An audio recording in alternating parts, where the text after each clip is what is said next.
And welcome back to the Survive, Scale, Soar podcast. I'm your host, Jeremy. And just a quick reminder, this show comes in two formats: real talk, where it's just me and the mic talking about what's happening in the world and how it'll impact your business. And then I have success talks, where I get the honor and the opportunity to interview some of the top people in their respected industry, and they share with you what has made them successful in their journey. And today is a success talk. I'd like to welcome to the show Rachel Merks. She is the Director of Agent Relations, a trainer and coach for the Home Sweet Home Real Estate Group that services the Montgomery County and beyond. Welcome, Rachel, to the show. Thanks. How are you doing today? I'm doing great. It's a beautiful day outside, and I haven't had to walk out in the heat yet, so I'm doing great. Yeah, for those that don't live in Texas, like I got into an argument with one of my friends that spent some time in Las Vegas, and he's like, "You don't know what hot is." And I was like, "No, I've been to Vegas when it's like 107, 108 degrees." I said, "It is a different hot in Texas." And you can tell how hot it is during the day by the number of outfit changes you make. So I'm at about a 2 to 3 outfit change a day. So it is hot. So, Rachel, tell us about yourself and what got you into real estate. So I got into real estate in 2014. Something I was just kind of always interested in, but never really felt confident enough to take the plunge. And we moved to this area in 2012. And my aunt lives here. My aunt's been a real estate agent my entire life, and she was like a mom to me. And so when I moved to Houston, just something about having her close gave me that confidence to jump in and take schooling and do my licensing. So that's kind of what pulled me into it, was just kind of a real interest, and I'm a people person, and I wanted to work around people. And I was not cut out for the 8 to 5 life. I tried that for a while, and it just wasn't me. So instead, as they all say, you go into business for yourself, and you realize it's a 24-hour business. It's not to make your own schedule. So I've been doing real estate for almost 10 years now, and I love everything about it. Yeah, I love that you share that. And usually the nuggets are always at the end. You probably said one of the most important things that somebody that's out there starting a business, whether it's in real estate or not, but any type of small business, don't think you're walking into it having the control over it to think, oh, well, I can just take off all the time and travel the world, be an influencer. That's one of the big things out there. And, or it's a side hustle. You're going to put a lot of work into being a business owner. So that was awesome that you shared that. Your role now, though, it's changed over time. So it sounds like you came in and initially you worked with buyers and sellers and investors, and now you're taking on a new role within the team, or it's not really a new role, but tell us about the role on your team. So yes, I started as a buyer's agent only, actually, and I did that solely for 5 years. Then I started to transition to the listing side, and then about a year into that was when my broker Katie opened Home Sweet Home Real Estate Group, and she came to me and said, I think that we need to have someone in place to kind of train and mentor agents, make sure they're familiar with our processes, and to make sure that they have someone they can go to 24/7 and ask questions, and get help. And she said, before I hire that position, how do you feel about it? Well, the funny thing is, I was already doing it. We had about 10 agents in our office, and Katie was so busy with the production of the actual company and putting everything into place that most of the time they didn't want to bother her. So they just came to me. So I was kind of already doing that anyways, helping agents and answering questions and things. And I thought, sure, why not make it an official role? So I've been doing that since 2020. And it's amazing. I mean, because we have a group of over 30 agents now. And the first 2 years they're with Home Sweet Home Group, even if they come in as an experienced agent, the first 2 years they're with us, they kind of fall under my mentorship program, if you call it that. And I love it. I check in with them. I make sure they're trained on our systems, the things that we use at Home Sweet Home Group.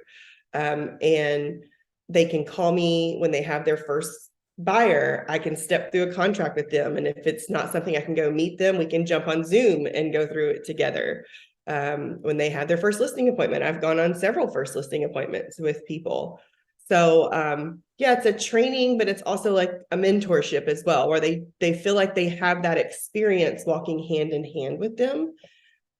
And I feel like it helps their clients feel more confident if it's their first transaction. Yes, that's great because, Rachel, I coach a lot of people that are on teams or have been on teams. And I believe what that gives is like some consistency. It builds that culture of the team. And I think a lot of teams miss that out there. So if you're a team or you're looking to build a team, what Rachel just shared is really important is having some component that will serve the people that come onto the team to where you don't have the rogue agent or the person that's doing something different from what you expect, but having that cohesion. And I think that's really neat that y'all provide that. You had said you'd started out as a buyer's agent. What did that do for you? Like, talk a little bit about the progress in the journey. What did just starting out as a buyer's agent provide for you? So for me, when I first got my real estate license, I met Katie about a month later, and she was just a very productive agent looking for a buyer's agent, and I just kind of fell into her lap. I went and met with several mentors, people that I trusted to take advice from, and actually, you may have been one of them that I Yes, at talked to one time, about long time becoming ago. a buyer's agent, and just kind of got some advice on what it meant to be a buyer's agent, the pros and cons of it. And I remember very specifically, sweet Terry Toman, God rest her soul, said to me, Rachel, you don't have to be a buyer's agent. You can do it on your own. So if you think that you are doing this because you can't do it on your own, then don't do it for those reasons. But if you're doing them for reasons A, B, and C, then jump in. And for me, I just wanted to work. I just wanted to jump in and start working. And Katie needed that. And she and I just meshed so well together. It was very natural. So for me, starting out as a buyer's agent, it meant immediate transactions. Katie, I mean, we started working together in March, and by the end of April, I think I had closed 2 to 3 lease clients from leads Katie had given me. By August, I had my first closing. And that was someone that was freshly licensed in February. So for 6 months, that doesn't really usually happen with most real estate agents to have that first closing within 6 months. By the end of the year, I think my very first year in real estate, I had closed like 12 or 14 transactions. And again, that doesn't happen with most agents when you're doing it on your own. So for me, being a buyer's agent meant jumping immediately into work, being able to bring in an immediate income.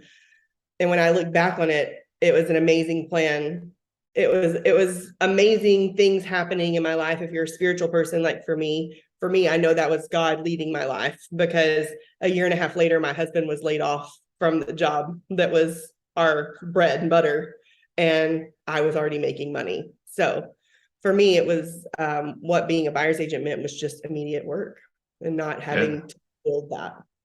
100% believe that. I believe God puts us in places and situations and introduces us to people at the right time for the right reasons, and we just have to listen and be obedient in that. So that's awesome. You shared that. I love that you shared the spiritual side of that, because a lot of people don't talk about that, and I think that's really important. So I appreciate you sharing that. What drives you to be the best in your role?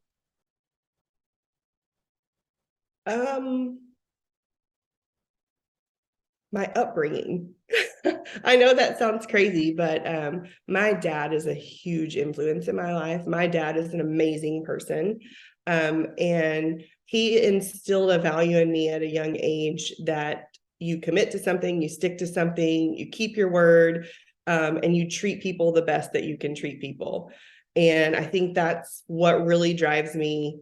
We're in a cruel world sometimes, and there's a lot of I feel like we get a lot of bad things said about our industry sometimes, because people are like, oh, real estate agents are just out to make money.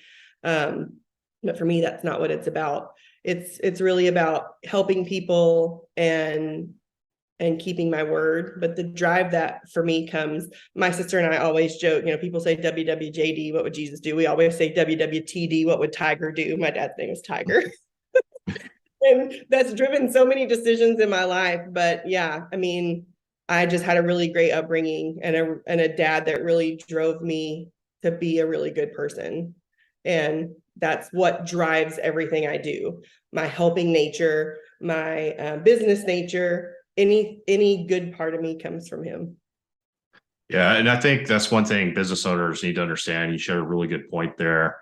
It's money is not a bad thing. Money is a tool. It flows freely. It comes in and it comes out. It's the love of money that can get you in trouble.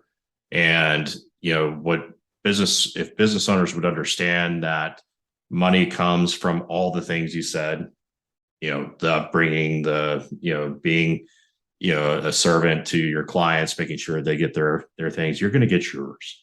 And so it's just a byproduct of all those things that you said that are really important, that help people.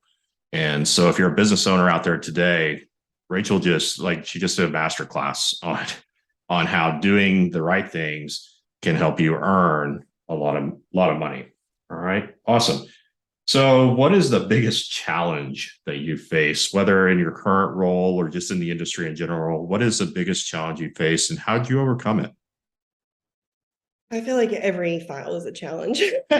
But honestly, when I think about what was kind of a very impactful, challenging moment for my career, about 3 years ago, I had a file.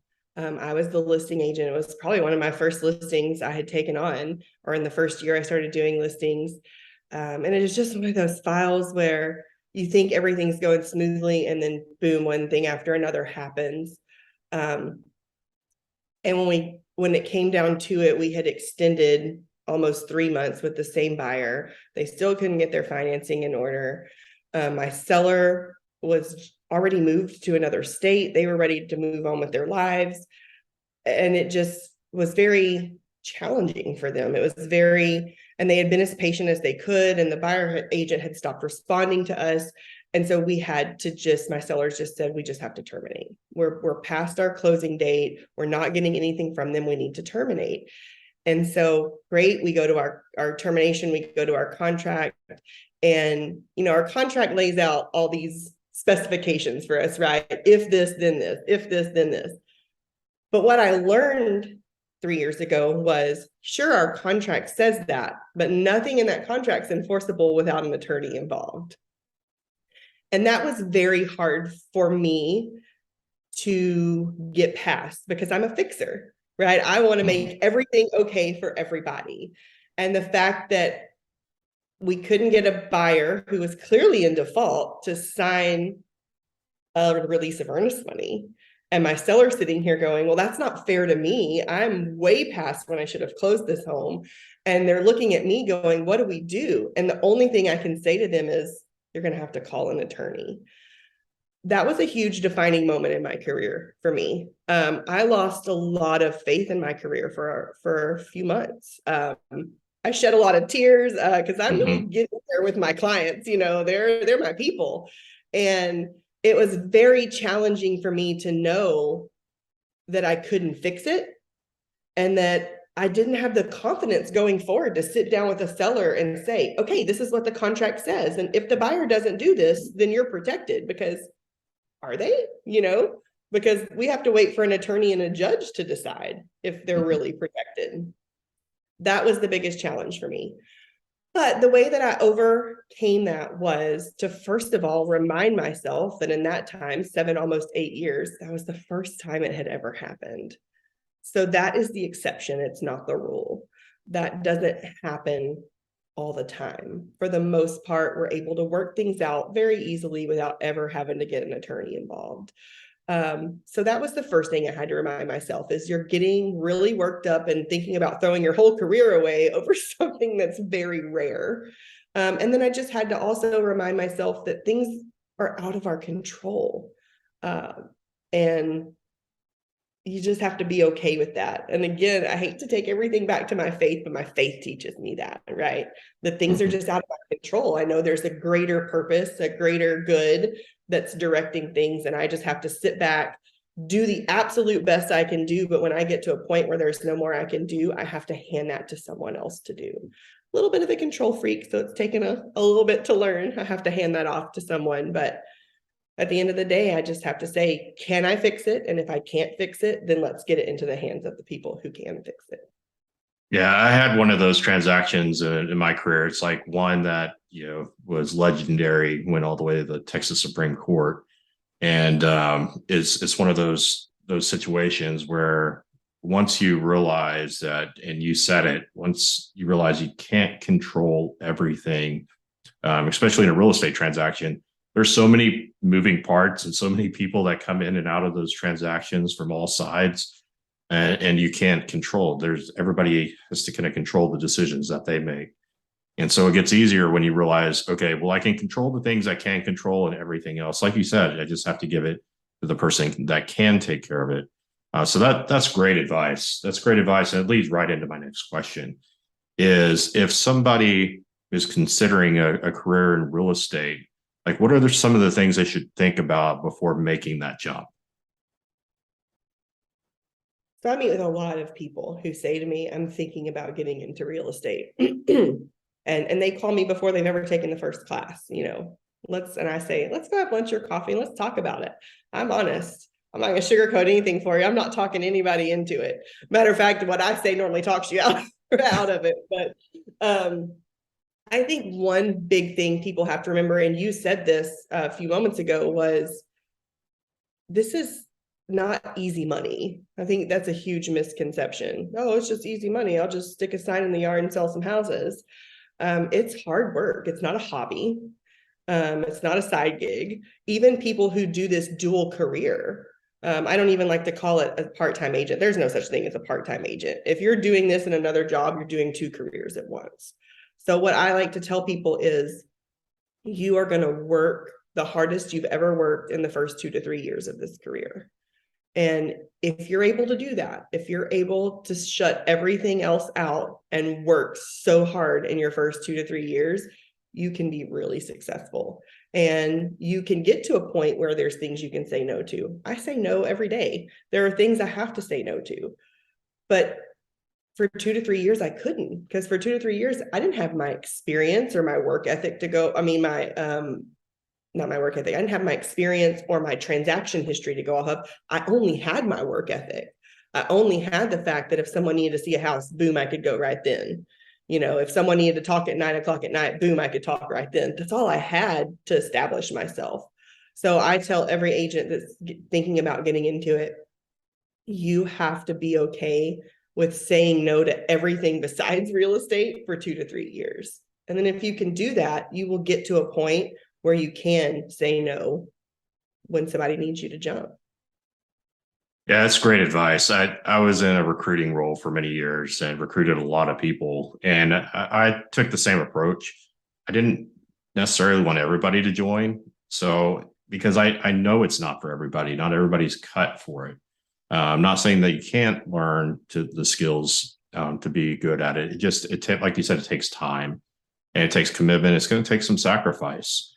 And I remember going into Champion School of Real Estate. That was like one of the places I'd always go. I'd take lunch and talk to the agents. And I said to the room, I said, 80% of y'all in this room will not be in the industry in 6 months. And that was a real statistic that was supported by NAR. I got kicked out of the school for 6 months for sharing the truth, yet it needed to be heard. You don't think about all the ramifications when you make that decision to jump into a business like this, especially if you're looking like for the next paycheck, because it takes 30, 60, 90 days to, even if you got something day one, for it to close. And so it takes time, it takes investment, it takes sacrifice. It's not a quick money making scheme. It's a business. And I also, when I talk to people, I don't want them to come dumb down the industry. Like, I want you to come in and be a professional. And these are the requirements of being a professional. And if you can't do those, maybe it's just not the right fit for you. And that's okay. It's not the right fit for everybody. So I think you set some really good expectations there. I think you also have to have a support system. And I'm not saying you can't do it without one. I know there's people in this world that don't have a support system. And it's just, they just have to understand if they don't, it's a harder climb. But it's really hard to work this job and be able to jump and go if you have kids. I was very fortunate that when I started my career, I didn't have children yet. It was just me and my husband. And I was fortunate that my husband's job was paying all the bills. So I could just dive in and really kind of focus in on real estate and build my business. And I know not everyone has that much of a support system, but even having people that are just willing to support you, willing to cheer you on, willing to share your name, willing to keep a kid if necessary, things like that are so important, and having a support system. And if you don't have a support system, what's even more important is finding a place to work that can be that support system for you. Yeah, 100% true. When I was selling, we had young kids, and my wife worked full time. So, having kids and daycare, and we had to build a support system. We got to know a lot of other families that were willing to take our kids or get them to places, and we'd switch off, and you figure out a way to make it work. It is a tougher road, to try to go on your own. You're 100% right with that, and I think that's great too, to find that place that gives you the support. What does customer service mean to you when you're talking to the agents that join the Home Sweet Home real estate group? Like, what's customer service? So for us, customer service is, and for me personally, always treating your client with the utmost kindness and respect. And for the most part, we have really great clients, but you've probably had those challenging clients in your career that do everything they can to bring out your bad side. But we tell our agents, you have to treat people with the utmost kindness and respect, because at the end of the day, at the end of the transaction, the only thing people remember is how you treated them. 10 years from now, they're not going to remember how the deal was negotiated and how much money you got them off and how many repairs you got covered for them, or how much over asking price their house brought. 10 years from now, people's memory of you are going to be how you made them feel. And if you made them feel like they were important, like their concerns mattered, like like they were valid and how they were feeling, that's what people remember. And that's what builds your business. That's what keeps people coming back to you and referring their friends and family to you. They're going to remember how you made them feel. So we just tell them, make them feel important, make them important, not just make them feel it, make them important. If they're calling you in reasonable hours, answer the phone. If you can't answer immediately, get back to them in a timely manner. If they're sending you a text, answer the text. If they're asking you to provide them something, get it over to them. Don't say, hey, I'll get that right to you, and 3 days later they haven't heard from you. So for us, customer service is just about making people as important as they should. This is a huge thing. I know we buy and sell houses every day. So as real estate agents, sometimes the feel of it gets taken out, and it's just a transaction to us. But to most people, they buy and sell maybe 3 to 4 houses in their entire lifetime. And this is a huge transaction for them. And it's typically emotional. As much as we say, let's keep it business, buying and selling a house, unless it's an investment property, is typically emotional. There's a lot of emotions going on. There's a lot of it money exchanging hands that people work really hard for. And we're in a world right now where customer service has kind of gone down the toilet, if you haven't noticed. I mean, just go eat in a restaurant or walk into a department store, and it's nothing like it was 10 to 15 years ago. It's so different. Everyone's distracted.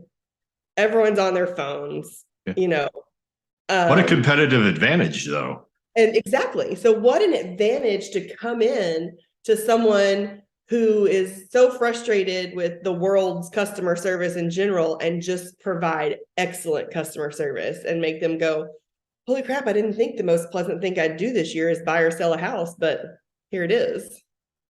Yeah, absolutely. I love that. If you're listening today, you might want to go back and listen to this episode again, because there's just a lot of really good nuggets to take from this. If you were to impart a piece of advice, whether life or business, it could be either, that might help somebody in their own personal journey, what would you share? I know this sounds cheesy. Be kind. Be kind to people. We are just, we're in times I never thought we would see or live in. And kindness is what we need more than anything. And it's hard. Listen, I am as guilty as anybody else. I have 2 kids. I have a full-time career. I have a husband. I'm in the middle of a move myself right now. And I definitely can snap, snap, snap, go, go, go, and just never say please or thank you. You know, there are days that happens. But in business, in life, in relationships, in anything, if you can just be kind to people and try to just understand, you don't know what anyone else is going through. You know, they may snap at you, but you don't know if they've just had the worst day of their life. You don't know if they've lost a loved one or been in a car accident or fired from their job, or maybe a accumulation of all those things in a 30-day period. So I just think, honestly, if you can just understand that you're not important enough to be the center of somebody's world. You think that, don't take everything so personally and just be kind.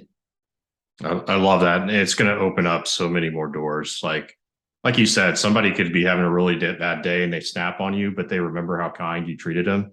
And it comes back tenfold. They'll come back and they'll say, hey, I'm sorry. I didn't mean to do that. Or, hey, I know I acted like this, but here's a referral opportunity.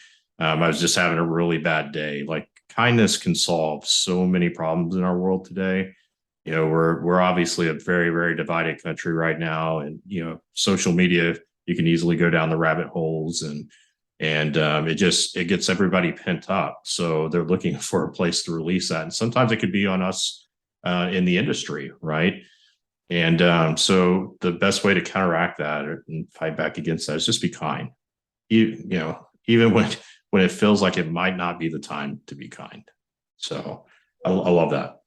So tell me about the Home Sweet Home group, and why would somebody want to give you a call and maybe learn more about joining your team? Oh gosh, I could have talked the whole hour for that.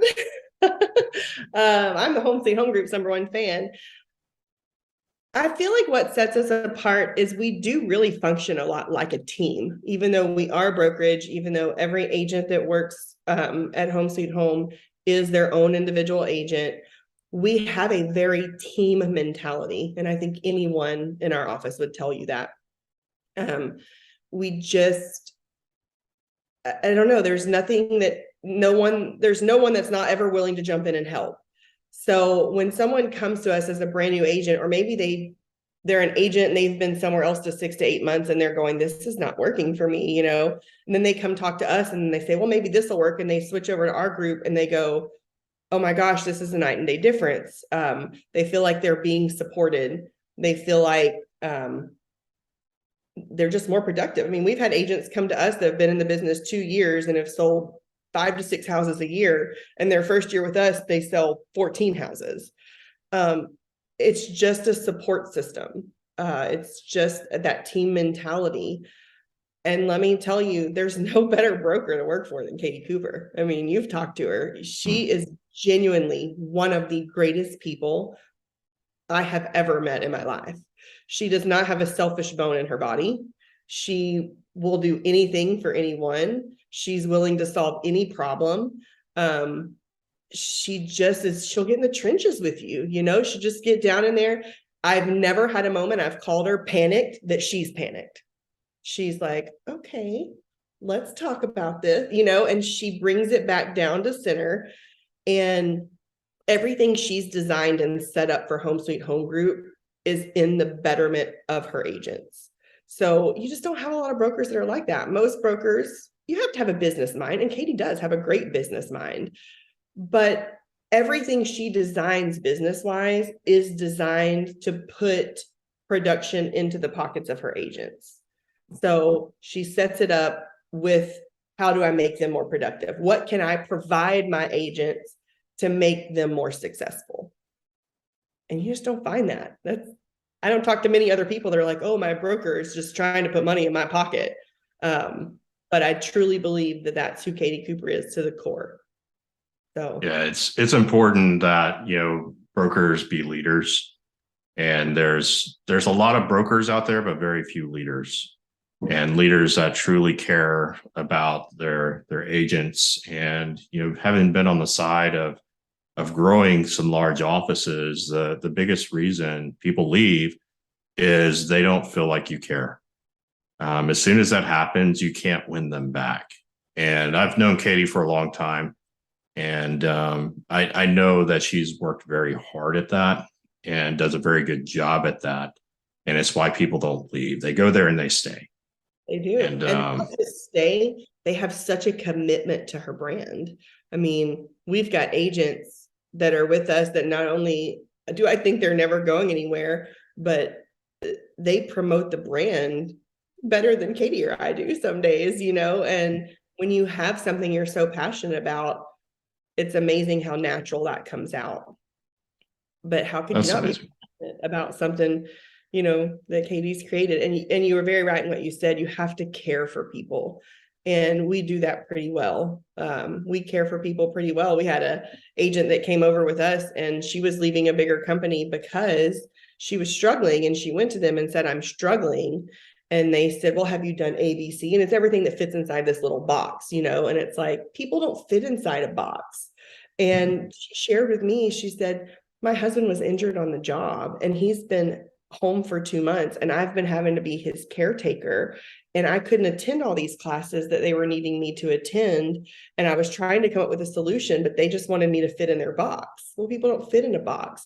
And she said, and not one time in 2 months that I just stopped coming to classes and stopped coming to the office did anyone call and ask where I was at. They didn't even notice I was missing until I asked for help. Yeah, and that's tough. When you feel like you're unseen and unheard, and you're not, you're paying in a split to this company, and what am I getting back? And when you feel unseen and unheard, it gives you those feelings, right? We talked about feelings earlier, which will then turn into action.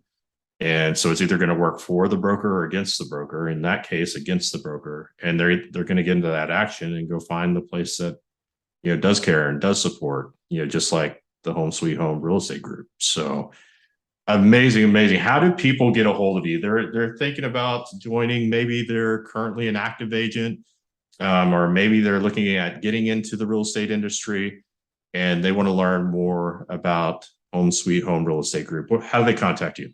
They can call me directly at 832-690-0860. That's my phone. It's always on me. It's sitting right next to me right now.